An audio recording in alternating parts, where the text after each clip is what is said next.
নমস্কার, তোমাদের সবাইকে স্বাগত আমাদের প্রিয় YouTube channel science and electrical মাস্টারজিতে। আজকে আমরা আরআরসি গ্রুপ ডির যে স্ট্র্যাটেজি চলছে 90% অ্যাচিভ করার জন্য, আজকে আমরা জেনারেল সায়েন্সের দ্বিতীয় ক্লাস। আগের ক্লাসে আমরা পুরো মেজারমেন্ট সম্পর্কে পড়েছি থিওরি ডিটেলসে, এবং তার সেখান থেকে যে ইম্পর্ট্যান্ট কোশ্চান 10টা ইম্পর্ট্যান্ট কোশ্চান সেগুলো আমরা আলোচনা করেছি। আজকে আমরা কি করব, গ্র্যাভিটেশন অর্থাৎ মহাকর্ষ চ্যাপ্টার পড়ব ডিটেলসে, এবং সেখান থেকে যে গুরুত্বপূর্ণ প্রশ্ন হবে সেগুলো আমরা আলোচনা করব, যেগুলো আরআরসি গ্রুপ ডির জন্য খুবই গুরুত্বপূর্ণ। তাই তোমরা ভিডিওটা স্কিপ না করে পুরোটা ভিডিও দেখবে এবং চ্যানেলটাকে সাবস্ক্রাইব করবে ও লাইক দিয়ে আমাকে উৎসাহিত করবে, তাতে আমি আরও ভালো পড়ানোর জন্য আরও উৎসাহিত হব। তো চলো শুরু করা যাক আজকের চ্যাপ্টার মহাকর্ষ। তাহলে মহাকর্ষ কি না, এই মহাবিশ্বের প্রত্যেক বস্তু পরস্পরকে পরস্পরের দিকে আকর্ষণ করে। তাহলে মহাবিশ্বের মধ্যে আমি তুমি দুজনেই আছি। তুমি ফোনের ওপার থেকে আছো, মোবাইলের স্ক্রিনের ওপারে আছো, আমি মোবাইলের স্ক্রিনের এপারে আছি। আমাদের মধ্যে হয়তো এটা হাজার হাজার মাইলেরও ব্যবধান হতে পারে, কিন্তু তাও আমরা পরস্পরকে আকর্ষণ করছি। এবার তাহলে যদি আকর্ষণ করছি, তাহলে আকর্ষণ বলের কথা বলে তোমরা প্রথম চুম্বকের কথা বলবে, যে চুম্বক আকর্ষণ করলে কি হয়, কাছে সরে আসে। এবার দেখো, তাহলে আমি তোমার কাছে চলে যাচ্ছি না বা তুমি আমার কাছে চলে আসছো না কেন, না আমাদের মধ্যে যে আকর্ষণ বল তার মান খুবই কম, তার জন্য আমরা পরস্পরের কাছে সরে যাচ্ছি না, এটাই হচ্ছে তার কারণ। তাহলে আকর্ষণ বল প্রথমে একটু বলে নিই। আকর্ষণ বল এই 4 প্রকার আকর্ষণ বল হয়।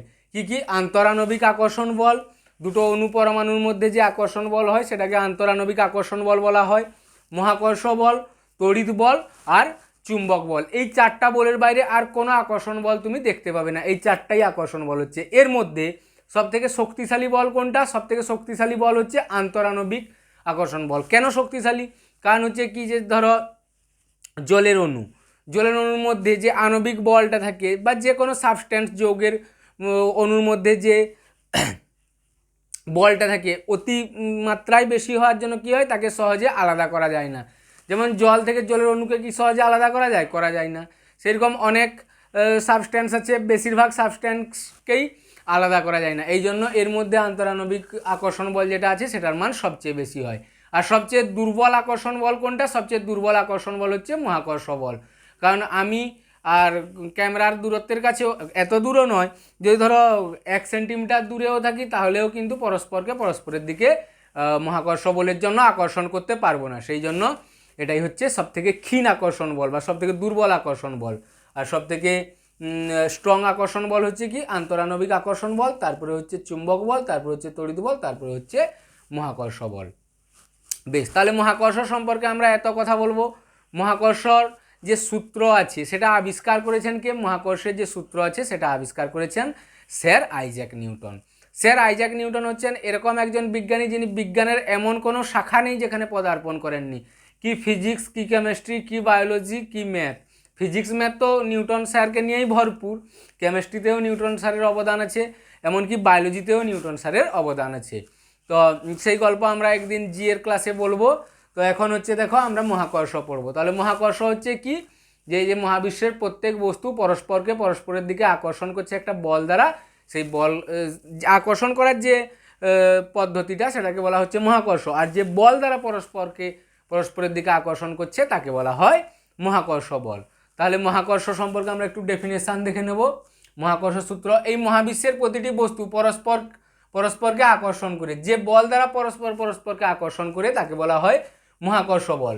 তাহলে এই মহাকর্ষ বল আবার দুটো বিষয়ের উপর নির্ভর করে। 1 নম্বর হচ্ছে কি, বস্তু দুটির ভর, আর 2 নম্বর হচ্ছে তাদের মধ্যবর্তী দূরত্ব। তাহলে কিভাবে নির্ভর করে, না বস্তু দুটার ভরের গুণফলের সাথে সমানুপাতি হয়। অর্থাৎ মহাকর্ষ বল এ proportional with m1 into m2, আমরা ছবি দিয়ে বোঝাবো। এরপরে হচ্ছে কি, তাদের মধ্যে যে দূরত্ব আমরা ধরে নিলাম তাদের মধ্যবর্তী দূরত্ব d, তাহলে তাদের মধ্যবর্তী দূরত্বের বর্গের সঙ্গে ব্যস্তানুপাতিক হয়। তাহলে এই হচ্ছে দুটা মহাকর্ষের দুটা সূত্র, যার উপর পুরো মহাকর্ষটাই দাঁড়িয়ে। মহাকর্ষের যত সমস্ত সূত্র আমরা বার করব, অভিকর্ষজ ত্বরণ, অভিকর্ষজ বল, সব কিছু এই সূত্রের উপর ভিত্তি করে। তাহলে এবার দেখো, তাহলে হচ্ছে কি, এই মহাকর্ষ বলের পরিমাণ 1 নম্বর হচ্ছে কি, বস্তু দুটির ভরের গুণফলের সঙ্গে সমানুপাতি, অর্থাৎ এ proportional with m1 into m2, এটা আমাদের 1 নম্বর সমীকরণ। এরপরে হচ্ছে কি, দেখো বস্তু দুটির মধ্যবর্তী, এই মহাকর্ষ বল হচ্ছে বস্তু দুটির মধ্যবর্তী দূরত্বের বর্গের ব্যস্তানুপাতি, অর্থাৎ এফ প্রপোর্শনাল উইথ 1/d²। এটা হচ্ছে আমাদের 2 নম্বর সূত্র। এবার দেখো এই 1 নম্বর ও 2 নম্বরকে যদি আমি একত্রিত করে দিই তাহলে কি হবে, F proportional with m1 m2/d²। তাহলে দেখো এবার গণিতের সূত্র অনুযায়ী কী হয়, সমানুপাতি চিহ্ন তুলে যদি সমান চিহ্ন বসে তাহলে একটা সমানুপাতি ধ্রুবক বসে। তাহলে পরের লাইনে হয়ে গেছে F equals to G into m1 m2/d²। তাহলে দেখো এই হচ্ছে একটা m1 ভরের বস্তু, এই হচ্ছে একটা m2 ভরের বস্তু, এদের মধ্যবর্তী দূরত্ব d, দুটো বস্তুর কেন্দ্রের মধ্যবর্তী দূরত্ব হচ্ছে d। তাহলে এখান থেকে আমরা এ দুটার মধ্যে আকর্ষণ বল মহাকর্ষ বল কত বার করব না, F equals to G into m1 m2/d²। তাহলে এখানে এফ কি, এফ হচ্ছে মহাকর্ষ বল, জি কি, জি হচ্ছে সার্বজনীন মহাকর্ষীয় ধ্রুবক, m1 কি, m1 হচ্ছে প্রথম বস্তুর ভর, m2 হচ্ছে দ্বিতীয় বস্তুর ভর, আর ডি হচ্ছে বস্তু দুটির মধ্যবর্তী দূরত্ব। তাহলে এই আমরা ভূমিকা পড়লাম। এরপর আমরা কি করব, জি যে আছে সার্বজনীন মহাকর্ষীয় ধ্রুবক, জি এর মান কত হয়, জি এর একক কি হয়, জি এর মাত্রা কি হয়, ওইগুলো আমরা জানবো। এরপর চলে যাব আমরা নেক্সট স্লাইডে, তোমরা যার স্ক্রিনশট নেবে। এরপর দেখো তাহলে আমরা এবার কি করব, সার্বজনীন মহাকর্ষীয় ধ্রুবক যে জি আছে, জি এর একক কি হয়, জি এর মাত্রা কি হয়, আর জি এর মান কত হয় সেটা আমরা জানবো। তাহলে দেখো জি এর একক বার করব। তাহলে মহাকর্ষ সূত্র থেকে আমরা কি পেলাম, মহাকর্ষ সূত্র থেকে আগের স্লাইডে আমরা দেখলাম F equals to G into m1 into m2/d², এটা পেলাম। তাহলে F equals to G into m1 into m2/d²। তাহলে এবার দেখো বজ্র গুণন করে দেবো বা ক্রস মাল্টিপ্লিকেশান করে দেবো। তাহলে এখানে নিচে কিছু নেই মানে 1 আছে, মানে এই রাশিটাই হয়ে যাবে। তাহলে G into m1 into m2 equals to এদিকে বজ্রগুণন করলে এফ ইন্টু d²। তাহলে জি সমান কত হবে, F into d²/m1 into m2, এটা হয়ে গেল আমাদের জি এর মান। এবার দেখো তাহলে জি এর একক সমান কী হবে, এফ এর একক ইন্টু d²-এর একক আপন m1 এর একক ইন্টু m2 এর একক। তাহলে জি এর একক, এফ এর একক কী হয়, বলের একক, আমরা এসআই একক নিচ্ছি, তাহলে বলের এসআই একক কী হয়, নিউটন। আবার দেখো ডি মানে কি, তাদের মধ্যবর্তী দূরত্ব, দূরত্ব বা দৈর্ঘ্য, দূরত্ব মানে কি দৈর্ঘ্য, তো দৈর্ঘ্যের এসআই একক কী হয়, মিটার। তাহলে তার আবার স্কোয়ার আছে, তাহলে Newton into metre square. m1 মানে কি বস্তুর ভর, তাহলে ভরের একক কী হয়, কিলোগ্রাম, ইন্টু আবার m2 তো বস্তুর ভর, তাহলে সেটাও কী হবে, কিলোগ্রাম। তাহলে এটা কি হয়ে যাবে, জি এর একক নিউটন মিটার স্কোয়ার পার, নিচে দেখো দুটা কিলোগ্রাম আছে তাহলে কিলোগ্রাম স্কোয়ার। তাহলে এটা হয়ে গেল জি এর একক newton metre square per kilogram square. এবার দেখো মাত্রা, তাহলে জি এর মাত্রা সমান কি হবে, এফ এর মাত্রা ইন্টু d²-এর মাত্রা আপন m1 এর মাত্রা ইন্টু m2 এর মাত্রা। তাহলে এবার দেখো জি এর মাত্রা সমান এফ এর মাত্রা, বলের মাত্রা কি হয়, এগুলো আমরা আগের চ্যাপ্টারে পড়েছি, মেজারমেন্ট যখন পড়েছিলাম পরিমাপ। তাহলে বলের মাত্রা কত হয়, mL/2 ইন্টু দেখো ডি মানে কি দৈর্ঘ্য, তাহলে দৈর্ঘ্যের মাত্রা কত হবে, এল, তাহলে তার আবার স্কোয়ার আছে ইন্টু l² আপন m1 মানে কি ভর, আর m2 মানেও কি ভর, তাহলে ওগুলো কী হবে, ভরের মাত্রা হবে। তাহলে এম ইন্টু এম, তাহলে দেখো কত হয়ে গেল, এখানে একটা এল আছে, এখানে l² আছে, তাহলে কত হয়ে যাবে l³, তাহলে উপরে হয়ে গেল কত, mL³T⁻²। এবার দেখো নিচে কী হবে, m², তাহলে নিচের m² আর উপরে একটা m আছে, তাহলে কত হয়ে যাবে, উপরে m⁻², তাহলে m⁻², l³T⁻²। এটা আমি মেজারমেন্ট চ্যাপ্টারেও বলেছিলাম যে জি এর মাত্রা গুরুত্বপূর্ণ, এখানেও বলছি জি এর মাত্রা এক্সামের পয়েন্ট অফ ভিউ থেকে গুরুত্বপূর্ণ, এটা ভালো করে দেখে নেবে। ব্যাস এই গেল জি এর একক আর এই গেল জি এর মাত্রা। এবার তাহলে আমরা কি জানবো, সার্বজনীন মহাকর্ষীয় ধ্রুবক জি এর মান কত হয়, জি এর মান কত হয় না 6.673 into 10⁻11 newton metre square per kg square. এবার এটাকে newton metre square per kg square না হয় এরকমও থাকতে পারে, নিউটন মিটার স্কোয়ার কেজি⁻², একই কথা, এটা একই কথা। তাহলে আমরা জি এর একক জানলাম, জি এর একক কী হলো এসআইতে, newton metre square per kg square. G এর মাত্রা কত হলো m⁻1 l³T⁻², আর জি এর মান কত হলো 6.673 into 10⁻11 newton metre square per kg square. বেশ, এরপর চলে যাব আমরা নেক্সট স্লাইডে। দেখো তো এখন আমরা কি দেখব, অভিকর্ষজ ত্বরণ কি দেখব, অভিকর্ষজ ত্বরণের রাশিমালা কি হয় দেখব, আর ভূপৃষ্ঠে অভিকর্ষজ ত্বরণের মান কত হয় সেইটা আমরা দেখব। তাহলে দেখো অভিকর্ষজ ত্বরণ কি, অভিকর্ষজ ত্বরণ হচ্ছে কোনো বস্তু কে যদি অবাধে ছাড়া হয়, উপর থেকে যদি অবাধে অর্থাৎ কোনো বাধা নেই ছাড়া হয়, তাহলে কি হবে, সময়ের সাপেক্ষে বস্তুটির বেগ বৃদ্ধি হবে। এবার সময়ের সাপেক্ষে বস্তুর বেগ বৃদ্ধিকে কি বলা হয়, ত্বরণ বলা হয়। এবার দেখো প্রত্যেক বস্তু পৃথিবীর কেন্দ্রের টেন্ডেন্সি থেকে প্রত্যেক বস্তুকে তার কেন্দ্রের দিকে টেনে নেওয়া, এই টেন্ডেন্সিটাকে বলা হয় অভিকর্ষ। অর্থাৎ অভিকর্ষ হচ্ছে মহাকর্ষের একটা ভাগ। তাহলে এই অভিকর্ষের জন্য পৃথিবীর টেন্ডেন্সি কি, ইচ্ছা কি, যে প্রত্যেক বস্তুকে তার কেন্দ্রের দিকে টেনে নেবে। তাহলে এই কেন্দ্রের দিকে টেনে নেওয়ার জন্য কি হচ্ছে, অবাধে পতনশীল বস্তুর সময়ের সাপেক্ষে গতিবেগ বাড়ছে, অর্থাৎ ত্বরণের সৃষ্টি হচ্ছে। তাহলে এই অভিকর্ষের জন্য যে ত্বরণের সৃষ্টি হয় তাকেই বলা হয় অভিকর্ষজ ত্বরণ, ইংলিশে বলা হয় অ্যাসিলারেশন ডিউ টু গ্র্যাভিটি। তাহলে এর রাশিমালা আমরা কি করে বার করব, দেখো তাহলে আমরা জানি কি যে F equals to M into A, Newton সারের গতিসূত্র থেকে আমরা জানি, যেখানে F হচ্ছে বল, এম হচ্ছে বস্তুর ভর, আর এ হচ্ছে বস্তুর ত্বরণ। তাহলে দেখো এক্ষেত্রে ত্বরণ কি হচ্ছে, অভিকর্ষের জন্য হচ্ছে, তাহলে এখানে এক্ষেত্রে ত্বরণ কি হবে, অভিকর্ষজ ত্বরণ হবে। তাহলে এ ইকুয়ালস টু কী হবে, জি হবে। তাহলে আমাদের এই ইকুয়েশন কি এসে যাবে, F equals to M G, অর্থাৎ পৃথিবী তার কেন্দ্রের দিকে এম জি বল দ্বারা টানছে। আবার দেখো একটু আগে আমরা এফ এর রাশিমালা কি জানলাম, মহাকর্ষ সূত্র থেকে, অভিকর্ষ তো মহাকর্ষেরই একটা বিশেষ রূপ। তাহলে ওখান থেকে আমরা জানলাম কি F equals to G M M upon D square, এটা আমাদের 3 নম্বর। তাহলে দেখো এবার এই 2 নম্বর আর 3 নম্বর হতে পাই, এটাও এফ এটাও এফ, তাহলে এ দুটো সমান। তাহলে অবশ্যই একটা সমীকরণের যদি বাম পক্ষ দুটো সমান হয়, ডান পক্ষ অবশ্যই সমান হবে। তাহলে এদের ডান পক্ষ কি আছে, এম জি আর G M M upon D square. তাহলে 2 ও 3 হতে আমরা কি পাবো, যে M G equals to G M M upon D square. তাহলে দেখো এখান থেকে এম আর এম ক্যান্সেল হয়ে গেল, তাহলে এখান থেকে আমরা কি পেলাম, জি equals to G M upon D square.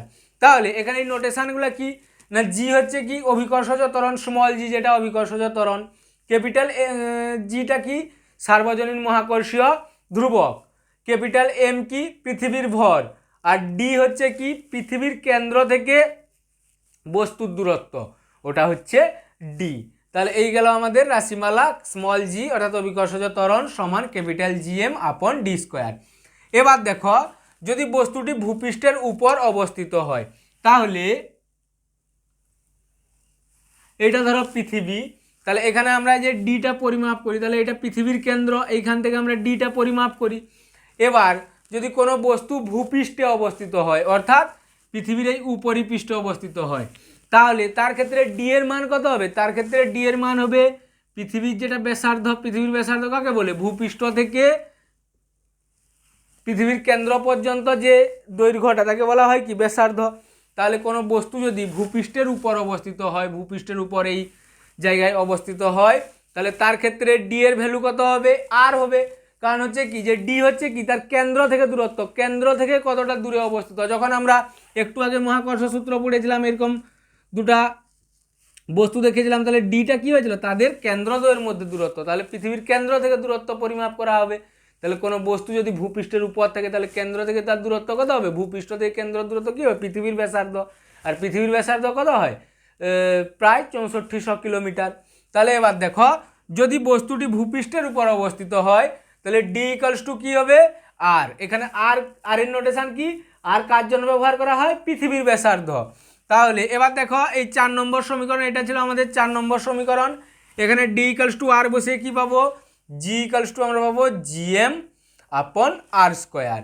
এবার দেখো তাহলে জি এর মান আমরা ভূপৃষ্ঠে অভিকর্ষজ ত্বরণের মান বের করে নেব। তাহলে জি এর মান বার করব, ক্যাপিটাল জির মান কত হয়, একটু আগেই আমরা লিখেছি আগের স্লাইডে 6.67, ওই মোটামুটিভাবে 6.7 ইন্টু 10⁻⁻11 এসআই ইউনিট।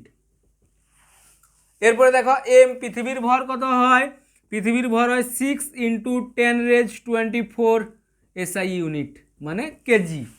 আর হচ্ছে কি আর পৃথিবীর ব্যাসার্ধ কত হয় 6.4 ইন্টু 10⁻6 এসআই ইউনিট অর্থাৎ মিটার, 6.4 ইন্টু 10⁻6 মিটার মানে 6400 কিলোমিটার। তাহলে এইগুলাকে যখন আমরা বসিয়ে দেবো, এই ভ্যালুগুলো যখন আমরা এই ইকুয়েশনে বসিয়ে দেবো, তখন আমরা ভূপৃষ্ঠে জি এর ভ্যালু কত পাবো, 9.8 মিটার পার সেকেন্ড স্কোয়ার। তাহলে এই গেল অভিকর্ষজ ত্বরণ, আর ভূপৃষ্ঠ অভিকর্ষজ ত্বরণের মান আমরা নির্ণয় করলাম। এরপর নেক্সট স্লাইডে আমরা দেখব কি যে চেঞ্জ হলে, উপরে উঠলে নিচে নামলে কিভাবে পরিবর্তন হয় সেইগুলো আমরা দেখব। নিরক্ষীয় অঞ্চলে মেরু অঞ্চলে কীভাবে পরিবর্তন হয় সেইগুলো আমরা দেখব। তো এরপর চলে যাব আমরা নেক্সট স্লাইডে। আগের স্লাইডে আমরা কি দেখলাম যে ভূপৃষ্ঠে জি এর মান অর্থাৎ অভিকর্ষজ ত্বরণের মান 9.8 মিটার পার সেকেন্ড স্কোয়ার, মোটামুটিভাবে ওটাকে 10 বলা যায়। তাহলে দেখো এবার কি হচ্ছে যে যখন ভূপৃষ্ঠ থেকে আমরা স্থান পরিবর্তন করব, তাহলে ভূপৃষ্ঠ থেকে স্থান আমরা কোন দিকে পরিবর্তন করতে পারি? দেখো এইটা হচ্ছে ধরো ভূপৃষ্ঠ, এইটা হচ্ছে ভূপৃষ্ঠ, তাহলে হয় আমরা এরকম উপরে উঠবো, নাহলে ভূপৃষ্ঠ থেকে এরকম নিচে যাব, নাহলে কি হবে এরকম এদিকে বাম দিক ডান দিক করব। তাহলে উপরে উঠলে কি হবে উচ্চতায় আরোহণ হবে, নিচে নামলে গভীরতায় যাওয়া হবে, আর বাম দিক ডান দিক হলে কি হবে দেখো এইটা হয় আমাদের কি নিরক্ষরেখা, আর এইটা হয় কি মেরু। তাহলে নিরক্ষরেখা থেকে মেরুর দিকে যাওয়া হবে। তাহলে এই তিনটা কেসের ক্ষেত্রে কি কি পরিবর্তন হবে ওইটা আমরা একটু দেখে নেব। এটা কিন্তু এক্সামের পয়েন্ট অফ ভিউ থেকে খুবই গুরুত্বপূর্ণ। এখান থেকে এই তিনটা পয়েন্ট থেকে আমি গ্যারেন্টির সহিত বলতে পারি যে RRC গ্রুপ ডিতে একটা কোশ্চান তোমরা পাবেই, যে কোনো একটা সেটের মধ্যে যে কোনো একটা কোশ্চান পাবেই। বেশ, তাহলে ভূপৃষ্ঠ থেকে স্থান পরিবর্তনের দরুন অভিকর্ষজ ত্বরণের পরিবর্তন। তাহলে প্রথম আমরা কি করব উচ্চতায় উঠবো। তাহলে ভূপৃষ্ঠ থেকে এই উচ্চতায় আরোহণ করলে অভিকর্ষজ ত্বরণের মান কি হয় কমে যায়, উপরে উঠলেও কমে, নিচে নামলেও কমে, আবার সাইডে গেলে তখন কিন্তু বেড়ে যায়, অর্থাৎ নিরক্ষরেখা থেকে মেরুর দিকে গেলে বেড়ে যায়। তাহলে বেশ, ভূপৃষ্ঠ থেকে এই উচ্চতায় আরোহণ করলে অভিকর্ষজ ত্বরণের মান কমে যায়। কমে কত হয় না জি ড্যাশ, নতুন যে অভিকর্ষজ ত্বরণটা হয় তার মান আমরা ধরে নিলাম জি ড্যাশ, অভিকর্ষজ ত্বরণ জি, আর এটা হচ্ছে G dash. G dash equal to কত হয় জি into 1 minus 2h upon R. তাহলে জি ড্যাশ মানে হচ্ছে কি নতুন অভিকর্ষজ ত্বরণ, জি মানে কি যে ভূপৃষ্ঠে অভিকর্ষজ ত্বরণ, ওটাকে আমরা 9.8 ধরবো না, হিসাবের সুবিধার জন্য 10 ধরে নেব, আর 1 মাইনাস 2h, এইচ মানে যে উচ্চতাটায় আমরা আরোহণ করলাম, আর আর হচ্ছে পৃথিবীর ব্যাসার্ধ। তাহলে আমরা একটা নিউমারিক্যাল প্রবলেম দিয়ে দেখে নেব, তাহলে বুঝতে আরও সুবিধা হবে। তাহলে দেখো উদাহরণ কি দেওয়া আছে, ভূপৃষ্ঠ থেকে 320 কিলোমিটার উচ্চতায় অভিকর্ষজ ত্বরণের মান কত হবে নির্ণয় করো। তাহলে উচ্চতায় উঠলে অভিকর্ষজ ত্বরণের মান কি হয় G dash is equal to G into 1 minus 2h upon R. তাহলে G dash is equal to G into 1 minus 2h upon R. তাহলে জি ড্যাশ, জি এর ভ্যালু আমরা 9.8 নয়, হিসাবের সুবিধার জন্য 10 ধরে নিলাম। তাহলে জি এর ভ্যালু কত ভূপৃষ্ঠের 10 ইন্টু 1 মাইনাস কত উচ্চতায় উঠেছি 320 কিলোমিটার, তাহলে 2h, তাহলে 2 ইন্টু 320 আপন 6400 পৃথিবীর ব্যাসার্ধ কিলোমিটারে। তাহলে দেখো জি ড্যাশ ইকুয়াল টু কত হবে 10 ইন্টু 1 মাইনাস এটা কত হবে উপরে 640 640 আপন 6400 মানে কত হবে 1 আপন 10 মানে 0.1, তাহলে এখানে থাকবে কত 0.9। তাহলে জি ড্যাশ ইকুয়াল টু কত হবে 10 ইন্টু 0.9, তাহলে এটা কত হয়ে যাবে 9 মিটার পার সেকেন্ড স্কোয়ার। তাহলে এইভাবে পরিবর্তন হয়। এটা তাহলে উচ্চতায় আরোহণ করার জন্য। এবার দেখো নিচে গভীরতায় আমরা যাব। তাহলে ভূপৃষ্ঠ থেকে ডি গভীরতায় অবতরণ করলে অভিকর্ষজ ত্বরণের মান কত হয়, ওকে আমরা জি ডবল ড্যাশ দিয়ে দেখিয়েছি। তাহলে জি ডবল ড্যাশ ইকুয়াল টু হয় জি ইন্টু 1 মাইনাস ডি আপন আর। তাহলে এই একটা তাহলে এবার দেখো একেও আমরা উদাহরণের সাহায্যে বুঝবো। তাহলে এবার দেখো ভূপৃষ্ঠ থেকে 320 কিলোমিটার গভীরতায় অভিকর্ষজ ত্বরণের মান কত হবে নির্ণয় করতে হবে। তাহলে জি ডবল ড্যাশ ইকুয়ালস টু কী হয় জি ইন্টু 1 মাইনাস ডি আপন আর। তাহলে জি ডবল ড্যাশ, জি এর ভ্যালু আমরা ভূপৃষ্ঠে অভিকর্ষজ ত্বরণের ভ্যালু আমরা হিসাবের সুবিধার জন্য এখানেও 10 ধরেছি। তাহলে 10 ইন্টু 1 মাইনাস 320 আপন 6400। তাহলে দেখো এটা কত হবে 1/20 হবে, 1/20 মানে কত 0.5। তাহলে এটা কত হয়ে যাবে G double dash equals to 10 into 0.95 মানে 9.5 মিটার পার সেকেন্ড স্কোয়ার। তাহলে এখান থেকে আমরা কি দেখলাম যে একই উচ্চতায় আর একই গভীরতায় গেলে কোথায় বেশি অভিকর্ষজ ত্বরণের মান হবে, অভিকর্ষজ ত্বরণের মান কোথায় বেশি হবে একই গভীরতায় বেশি হবে। কারণ কি না কারণ হচ্ছে যে যখন আমরা গভীরতায় যাচ্ছি ভূপৃষ্ঠ থেকে তখন কেন্দ্রের কাছাকাছি এসছি আমরা, এই জন্য ওখানে বেশি হবে। বেশ, এরপর দেখো এবার নিরক্ষীয় ব্যাস আর মেরু ব্যাস, অর্থাৎ বাম দিকে ডান দিকে গেলে কি হবে। পৃথিবী কীরকম দেখতে, পৃথিবী এইটা তার মেরু আর এইটা হচ্ছে নিরক্ষরেখা। তাহলে নিরক্ষরেখায় কি হয় ব্যাস বেশি হয় আর মেরুতে ব্যাস কি হয়, কম হয়। আবার দেখো আমরা জি সমান কি দেখেছি, জিএম আপন আর স্কোয়ার। তাহলে এখান থেকে আমরা লিখতে পারি না জি প্রপোর্শনাল উইথ 1/r। তাহলে এর মানে কি যে ব্যাসার্ধ যত কমবে অভিকর্ষজ ত্বরণের মান তত বাড়বে, ব্যস্ত সম্পর্ক। তাহলে দেখো আমরা জানি কি যে পৃথিবীর নিরক্ষীয় ব্যাস মেরু ব্যাসের চেয়ে বেশি হয়। তাহলে আর অফ ই অর্থাৎ equator greater than R of P অর্থাৎ পোল। তাহলে পোলের ব্যাসার্ধ থেকে ইকুয়েটারের ব্যাসার্ধ বেশি হয়। আবার দেখো ব্যাসার্ধ বেশি হলে কি হবে, অভিকর্ষজ ত্বরণের মান কম হবে। তাহলে আবার তাই মেরু অঞ্চলে কি হয়, জি এর মান নিরক্ষীয় অঞ্চলের চেয়ে বেশি হয়। তাহলে যেখানে কি হবে আর বেশি সেখানে জি কম, আর যেখানে আর কম সেখানে জি বেশি। এটা কথা হয় নিরক্ষরেখা, আর এটা মেরুতে হয়। তাহলে মধ্যা কথা হচ্ছে যে নিরক্ষরেখায় জি এর মান কম, মেরুতে জি এর মান বেশি। বেশ, এই গেল ভূপৃষ্ঠ থেকে স্থান পরিবর্তনের দরুন অভিকর্ষজ ত্বরণের কীভাবে পরিবর্তন হয়। এরপর চলে যাব আমরা নেক্সট স্লাইডে। এবার দেখবো কি আমরা ভর এবং ভারের মধ্যে পার্থক্য।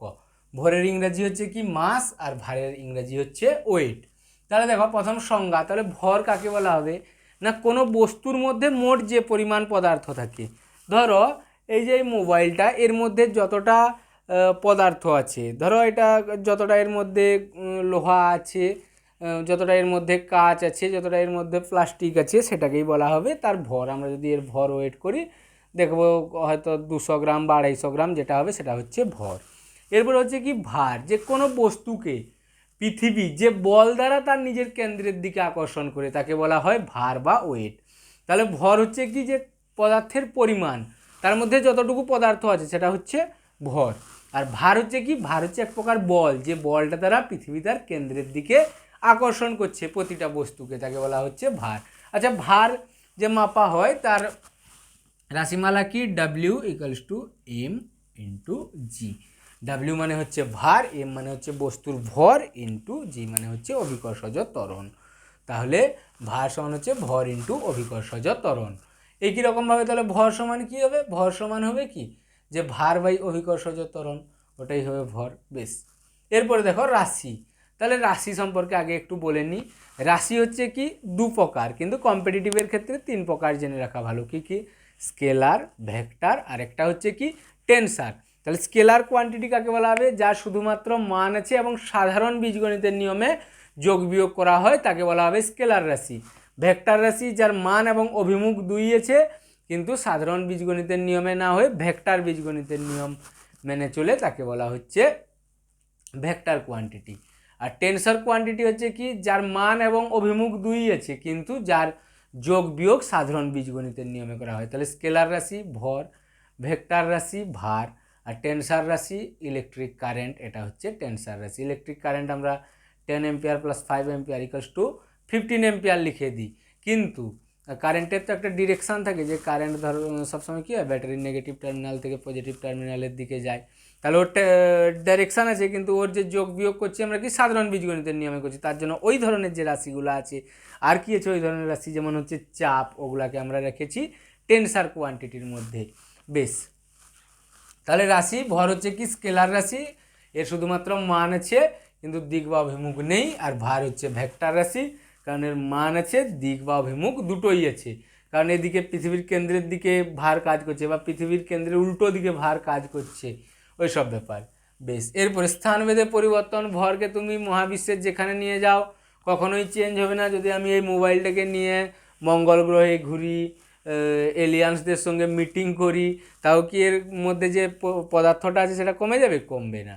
তাহলে মহাবিশ্বের যে কোনো স্থানে ভারের কোনো পরিবর্তন ভরের কোনো পরিবর্তন হয় না। আর ভার হচ্ছে কি যে স্থানভেদে পরিবর্তন হয়। যেমন আমরা বলি না যে পৃথিবীতে 2 ফুট লাফালে চাঁদে 12 ফুট লাফাবো, তার মানে কি ওইখানে অভিকর্ষজ ত্বরণের মান কম, পৃথিবীর অভিকর্ষজ ত্বরণের 1/6 ভাগ। এই জন্য এত জোরে তার কেন্দ্রের দিকে টানবে না, এই জন্যই আমরা সহজে উপরের দিকে উঠে যেতে পারবো। বেশ, তাহলে ভার স্থানভেদে পরিবর্তন হয়। এরপর হচ্ছে কি পরিমাপক যন্ত্র। ভর মাপা হয় কি সাধারণ তুলা যন্ত্রের সাহায্যে, আর ভার মাপা হয় স্প্রিং তোলা যন্ত্রের সাহায্যে। তাহলে এই গেল আমাদের ভর এবং ভারের মধ্যে পার্থক্য। আর এখানে লাস্ট টপিক যেটা আছে সেটা হচ্ছে উপগ্রহ। তাহলে উপগ্রহ কাকে বলা হবে? একটা কথা তোমরা জানো যে পৃথিবীর উপগ্রহ কি? চাঁদ। তাহলে চাঁদ হচ্ছে কি? প্রথম কথা, পৃথিবীর চারদিকে ঘুরছে, এখানে আমরা কৃত্রিম উপগ্রহ সম্পর্কে বলবো। দ্বিতীয় কথা কি? যে চাঁদ পৃথিবীর থেকে আকারে ছোট, আর ঘুরছে কেন? অভিকর্ষজ ত্বরণের জন্য। তাহলে এই তিনটা ক্রাইটেরিয়াকে আমরা কাজে লাগিয়ে উপগ্রহের ডেফিনেশানটা বলবো। তাহলে কোনো ছোট বস্তু অভিকর্ষের প্রভাবে কোনো বড় বস্তুকে পরিক্রমণ করলে সেই ছোট বস্তুকে উপগ্রহ বলা হয়। এবার পৃথিবীর প্রাকৃতিক উপগ্রহ হচ্ছে চাঁদ, আর কৃত্রিম উপগ্রহ আছে, হয়েছে। তাহলে এই গেল উপগ্রহ। এবার দেখো কৃত্রিম উপগ্রহের মধ্যে মোস্ট ইম্পর্ট্যান্ট কি? ভূসমলয় বা জিওস্টেশনারি স্যাটেলাইট। তাহলে এবার দেখো ভূসমলয় অর্থাৎ ভূপৃষ্ঠে সবসময় সমান থাকবে, এই জন্য ভূসমলয় তার নাম। আচ্ছা, ভূসমলয় মানে কি? যে তুমি ওই উপগ্রহটাকে আজকে যেখানে দেখছো আগামীকাল ওইখানে দেখবে, 1 মাস পরেও ওইখানে দেখবে, 1000 বছর পরে ওইখানে দেখবে। ওইটা হচ্ছে কি? 1000 বছর পরে যদি ওই স্যাটেলাইটটার কার্যক্ষমতা না হারিয়ে গিয়ে থাকে, আর 1000 বছরে হারিয়ে যাওয়ার সম্ভাবনা আছেই, কারণ যন্ত্র মানে তার মধ্যে ত্রুটি থাকবে। ওই কথার মানে 1000 বছর বলে দিলাম। বেশ, তাহলে ভূসমলয় সবসময় সমান জায়গায় থাকবে। সবসময় সমান জায়গায় কেন থাকবে? কারণ হচ্ছে কি? যে সে পৃথিবীকে যদি 24 ঘন্টায় পরিক্রমণ করে, ধরো এইটা পৃথিবী আর এইটা উপগ্রহ, এরা যদি দুজনেই 24 ঘন্টায় কী করছে? নিজে একবার পাক খেয়ে নিচ্ছে পৃথিবী, আর এও তার চারদিকে একবার পাক লাগিয়ে দিচ্ছে। তাহলে কী হচ্ছে? এইখান থেকে সবসময় এই জায়গাটাই দেখা যাবে, এইখান থেকে সবসময় এই জায়গাটাই দেখা যাবে। ওই জন্য হয় কি? যে সবসময় একই জায়গায় দেখা যায়, ওই জন্য নাম হচ্ছে ভূসমলয়। তাহলে ভূসমলয় উপগ্রহের কিছু আমরা বৈশিষ্ট্য দেখে নেব। এটা কী হয়? সর্বদা স্থির মনে হবে, ওই যেটা বললাম। তাহলে এক জায়গায় থাকবে সব সময়, কারণ হচ্ছে কি? 24 ঘন্টা একবার পাক নেয়। ভূপৃষ্ঠ থেকে 36,000 কিলোমিটার উচ্চতায় অবস্থান করে। তাহলে ভূপৃষ্ঠ থেকে 36,000 কিলোমিটার উচ্চতায় অবস্থান করে। 36,000 কিলোমিটার উচ্চতায় যখন অবস্থান করবে, উচ্চতা গেলে কী হয়? 2r 72,000। তাহলে ওখানে কী হয়ে যাবে? গ্র্যাভিটেশনাল ফোর্সের ভ্যালু কী হয়ে যাবে? নেগেটিভ হয়ে যাবে। ওই জন্য এখানে কী হবে? যে কোনো বস্তুকে ভারহীন মনে হবে। ওই উপগ্রহের মধ্যে যে কোনো বস্তুকে ভারহীন মনে হবে, অর্থাৎ সে এরকম তুমিও যদি যাও সেখানে কী হবে? অবাধে উড়তে পারবে, ভাসতে থাকবে। হ্যাঁ, বেশ। এর পর্যায়কাল 24 ঘন্টা, অর্থাৎ পৃথিবীর চারদিকে 24 ঘন্টায় একবার পাক খায়। এটা ব্যবহার করা হয় কোথায়? এই উপগ্রহ আবহাওয়া, দূরসঞ্চার অর্থাৎ টেলিকমিউনিকেশনের ক্ষেত্রে এই উপগ্রহ ব্যবহার করা হয়। এবার হচ্ছে কি? দুটো জিনিস আমাদের আজ জানতে হবে, একটা হচ্ছে মুক্তিবেগ, একটা হচ্ছে কক্ষীয় বেগ। তাহলে মুক্তিবেগ হচ্ছে কি? যে ন্যূনতম গতিবেগে কোনো বস্তুকে উপরের দিকে ছুঁড়লে সেটি তার অভিকর্ষ ক্ষেত্রের বাইরে বেরিয়ে যায় আর ফিরে আসবে না, তাকে মুক্তিবেগ বলে। যেমন রকেটকে যখন আমরা ছুঁড়ি, একটা ঢিল ছুঁড়লে কী হয়? নিচে নেমে আসে, কিন্তু রকেট যখন যায় সে কি আর নিচে নেমে আসে না। কারণ হচ্ছে কি? তাকে আমরা মুক্তিবেগের থেকে বেশি বেগ দিয়ে পাঠাই, সেই জন্য আর নিচে নেমে আসে না। বেশ, এবার দেখো তাহলে মুক্তিবেগ, যে ন্যূনতম বেগে কোনো বস্তু অভিকর্ষ ক্ষেত্রের বাইরে যেতে পারে তাকে মুক্তিবেগ বলে। মুক্তিবেগের রাশিমালা কি? মুক্তিবেগকে বলা হয় এসকেপ ভেলোসিটি। তাহলে VE = √2gm/r। এটা এখান থেকে যদি আমরা gm/r² সমান কি হয়ে যায়? স্মল জি হয়ে যায়। তাহলে এইখানে gm/r² বসে স্মল জি করে দিয়েছি, স্মল জির আকারে কত হয়? √2gr। বেশ, এবার হচ্ছে কি? কক্ষীয় বেগ। আচ্ছা, এখানে আরেকটা কথা বলে নিই, যে ভূপৃষ্ঠে অর্থাৎ পৃথিবীতে কোনো বস্তুর মুক্তিবেগ হয় 11.2 কিলোমিটার পার সেকেন্ড। যদি কোনো বস্তুকে আমরা 11.2 কিলোমিটার পার সেকেন্ড বেগে ছুঁড়তে পারি, তাহলে সে পৃথিবীর অভিকর্ষ ক্ষেত্রের বাইরে চলে যাবে, অর্থাৎ আর ভূপৃষ্ঠে ফিরে আসবে না। বেশ, এবার দেখো কক্ষীয় বেগ, যে কোনো একটা স্যাটেলাইট বা গ্রহ উপগ্রহ যে বেগ নিয়ে তার কক্ষের চারদিকে ঘুরে তাকে কক্ষীয় বেগ বলা হয়। কক্ষীয় বেগের রাশিমালা কী হয়? √gm/r। আবার এখান থেকে gm/r² মানে কি? স্মল জি। তাহলে এখানে r² দিলে উপরে r দিতে হবে, এই জন্য √g/r। তাহলে এখান থেকে আমরা কক্ষীয় বেগের রাশিমালা কী পেলাম? √gm/r = √gr। এবার দেখো VE। তাহলে এই VEর সঙ্গে কক্ষীয় বেগের সম্পর্ক কী হবে? এসকেপ ভেলোসিটির সঙ্গে অরবিটাল ভেলোসিটির। এটা একদম খুব ইম্পর্ট্যান্ট, মনে রাখবে। VE = √2 v ও অরবিটাল ভেলোসিটি, অর্থাৎ অরবিটাল ভেলোসিটির √2 গুণ হচ্ছে এসকেপ ভেলোসিটি। বেশ, তাহলে এই গেল আমাদের থিওরি সেশান। এরপর আমরা এখান থেকে ইম্পর্ট্যান্ট, বেশি না, শুধুমাত্র 10টা কোশ্চেন করব, যেগুলা RRC গ্রুপ ডিতে তোমরা দেখতে পাবে এই চ্যাপ্টারে, কোনো না কোনো সেটে ওই কোশ্চেন থাকবেই, 90% কমন পাবে তোমরা এখান থেকে। তো চলো শুরু করা যাক নেক্সট স্লাইডে প্রশ্ন উত্তর পর্ব।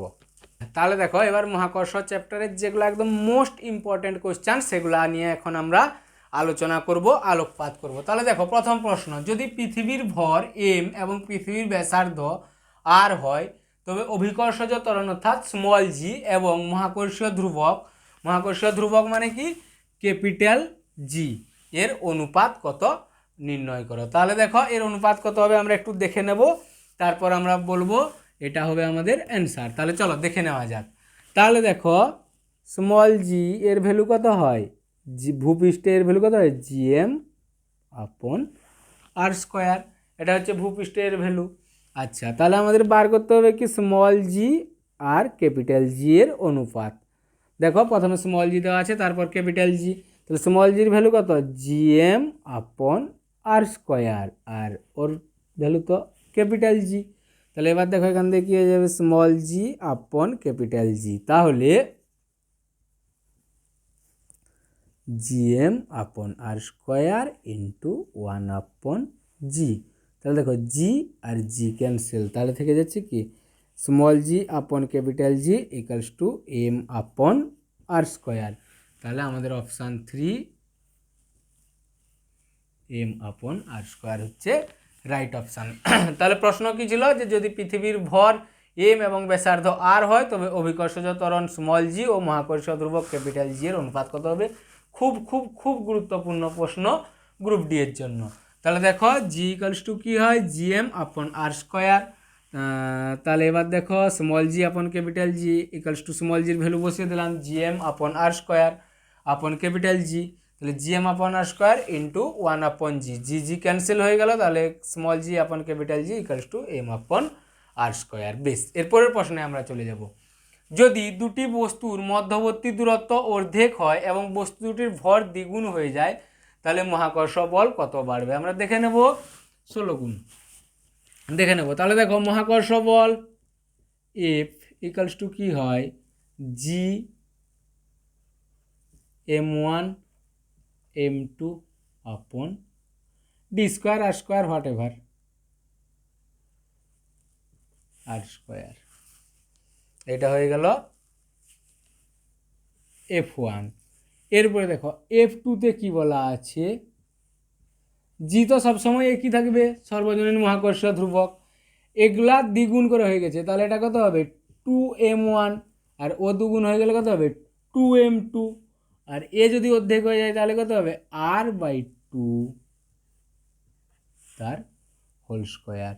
তাহলে দেখো F2 ইকালস টু কত হয়ে গেল 4gm1 m2 by R square আপন 4। তাহলে F2 ইকালস টু দেখো এটা কী হবে উপরে উঠে যাবে, তাহলে 16gm1 m2 by R square. তাহলে এবার আমাদের এই দুটার অনুপাত বার করতে হবে বা কত গুণ। তাহলে দেখো এখানে F1 কী ছিল এইটা ছিল, তাহলে এর সঙ্গে যদি আমি 16 গুণ করি তাহলে কি হয়ে যাবে 16 গুণ করলে আমি F2 পেয়ে যাব, বা এদের অনুপাতটাও যদি বার করি একই কথা, তাহলে আমি কি পেয়ে যাব F2 পেয়ে যাব। তাহলে এটার কত গুণ হচ্ছে 16 গুণ বৃদ্ধি পাচ্ছে, তাহলে আমাদের অপশান 4 কারেক্ট। বোঝা গেছে? এই ধরনের কোশ্চেন তোমরা গ্রুপ ডিতে দেখতে পাবে। বেশ, এরপর চলে যাব আমরা নেক্সট স্লাইডে। এরপরের প্রশ্ন দেখো, ভূপৃষ্ঠ থেকে এই উচ্চতায় আরোহণ করলে এই উচ্চতায় অভিকর্ষজ ত্বরণের মান হবে। তাহলে এটা আমরা একটু আগেই থিওরিতে সোজাসুজি পড়েছি যে ভূপৃষ্ঠ থেকে যদি আমরা এই উচ্চতায় আরোহণ করি তাহলে এই উচ্চতায় অভিকর্ষজ ত্বরণের মান কত হবে জি ইন্টু 1 - 2h আপন আর। এরপরে দেখো ভূপৃষ্ঠ থেকে ডি গভীরতায় অবতরণ করলে ডি গভীরতায় অভিকর্ষজ ত্বরণের মান কত হবে, এটাও আমরা তারপরে পড়লাম। ডি গভীরতায় অভিকর্ষজ ত্বরণের মান কত হবে জি ইন্টু 1 - ডি আপন আর। বেশ, এরপর ভূপৃষ্ঠের কোন স্থানে অভিকর্ষজ ত্বরণের মান বেশি, তাহলে কি কি দেওয়া আছে নিরক্ষরেখা, কুমেরুবৃত্ত, মকর সংক্রান্তি রেখা আর মেরু। তাহলে নিরক্ষরেখার অক্ষাংশ কত হয় 0 ডিগ্রি, সুমেরু বৃত্তের অক্ষাংশ কুমেরু বৃত্তের অক্ষাংশ কত হয় 66.5 দক্ষিণ। একই রকমভাবে 66.5 উত্তর হচ্ছে কুমেরু বৃত্ত। মকর সংক্রান্তি রেখা হচ্ছে 23.5 দক্ষিণ, আর কর্কট সংক্রান্তি রেখা হচ্ছে 23.5 উত্তর, আর মেরু হচ্ছে কত 90 উত্তর আর 90 দক্ষিণ। আমরা জানি কি যে জি প্রপোর্শনাল উইথ 1/r, তাহলে আর এর মান কমলে জি এর মান বাড়বে, তাহলে অভিকর্ষ ত্বরণের মান বেশি বলা আছে, তাহলে মেরুতে কি হয় আর এর মান কম হয়, তার জন্য মেরুতে অভিকর্ষজ ত্বরণের মান বেশি হবে। বেশ, এরপর মহাকর্ষ সূত্রের প্রবক্তা কি দেওয়া আছে, John Dalton, Isaac Newton, Stephen Hawking আর মেন্ডেলিভ। জন ডাল্টন পরানুবাদ, স্টিফেন হকিং ব্ল্যাক হোল নিয়ে গবেষণা, মেন্ডেলিভ পর্যায় সারণী তৈরি করেছেন, আর তাহলে বাকি থাকলেন কি স্যার আইজ্যাক নিউটন। তাহলে মহাকর্ষ সূত্রের প্রবক্তা স্যার আইজ্যাক নিউটন। বেশ, এরপরে দেখো ভূপৃষ্ঠে মুক্তিবেগের মান কত। তাহলে মুক্তিবেগ কাকে বলা হয় না, যে ন্যূনতম বেগে কোনো বস্তুকে আমরা ছুঁড়লে সেই বস্তু অভিকর্ষ ক্ষেত্রের বাইরে বেরিয়ে যায় তাকে বলা হয় মুক্তিবেগ। মুক্তিবেগের রাশিমালা কি √2gr। তাহলে মুক্তিবেগের রাশিমালা হচ্ছে √2gr।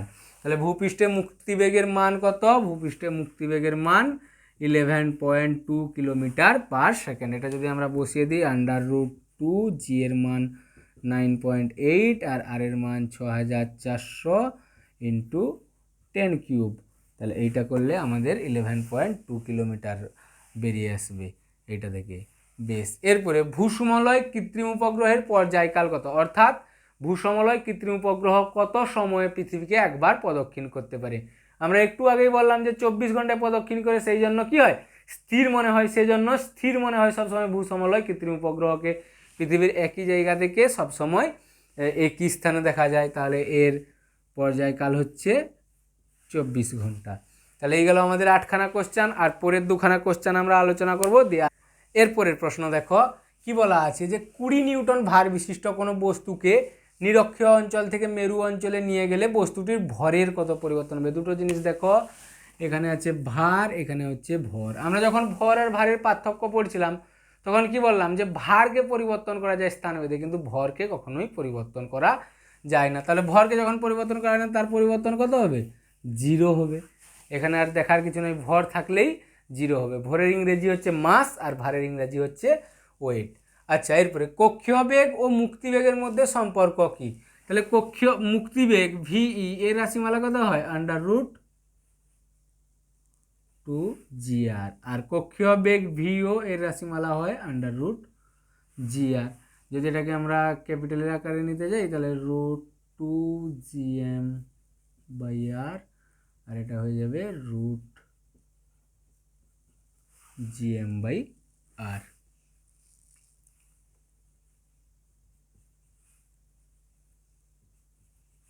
তাহলে এবার দেখো এইখানে যদি এইটার সঙ্গে এইটা, তাহলে ভিই সমান কি হবে √2 × √gr। তাহলে ভিই ইকুয়ালস টু কী হবে √2 × √gr এর মানে কি ভিও। তাহলে আমাদের অপশান হয়ে যাবে এটা ফার্স্ট অপশান, এইটা বোঝা গেছে। তাহলে এই গেল আজকের 10খানা গুরুত্বপূর্ণ প্রশ্ন, যেগুলো আরআরসি গ্রুপ ডির জন্য মহাকর্ষ চ্যাপ্টার থেকে খুব গুরুত্বপূর্ণ। আমরা মহাকর্ষ চ্যাপ্টারের থিওরি পড়লাম ভালো করে, আর এখন কোশ্চেন সেশন করলাম। আশা করি ভিডিও সবার ভালো লেগেছে। যদি ভালো লেগে থাকে পুরোটা ভিডিও দেখার পর লাইক করে দাও, শেয়ার করে দাও, আর তোমাদের বন্ধুবান্ধবদের কাছেও শেয়ার করে দাও যাতে সবাই দেখার সুযোগ পায়। আচ্ছা, একটা ইন্টারেস্টিং কোশ্চেনের অ্যান্সার বলি। ধরো দুজন অ্যাস্ট্রোনট আছেন, মানে মহাকাশচারী, তাদের মহাকাশ গবেষণা কেন্দ্র যে আছে সেখান থেকে সম্পর্ক ছিন্ন হয়ে গেছে, অর্থাৎ ওনার স্পেস ওয়ার্কের জন্য বেরিয়েছিলেন। স্পেস ওয়ার্ক করার সময় ওদের যে হুক থাকে মহাকাশ স্টেশনের সঙ্গে লাগানো, ওটা কোনো মতে খুলে গেছে। তাহলে তখন তাদের কি অবস্থা হবে, দেখো ওইখানে মহাকাশ যে আছে ওখানে তো কোনো গ্র্যাভিটি নেই, তাহলে নিচের দিকে আসবে না। তাহলে কি হবে, সেখানে মহাকর্ষ বল কাজ করবে, অভিকর্ষ বল নয়, সেখানে মহাকর্ষ বল কাজ করবে। তাহলে মহাকর্ষ বলে কি হয়, দুটো বস্তু পরস্পরের কেন্দ্রের দিকে আকর্ষণ করে। তাহলে দুজন মহাকাশচারী পরস্পরের কেন্দ্রের দিকে আকর্ষণ করবেন এবং দুজন দুজনকে প্রদক্ষিণ করতে থাকবেন, এই ঘটনাই ঘটবে। একটা ইন্টারেস্টিং ফ্যাক্ট বলে দিলাম। তো নমস্কার, বাই বাই, আজকের ভিডিও এই পর্যন্তই।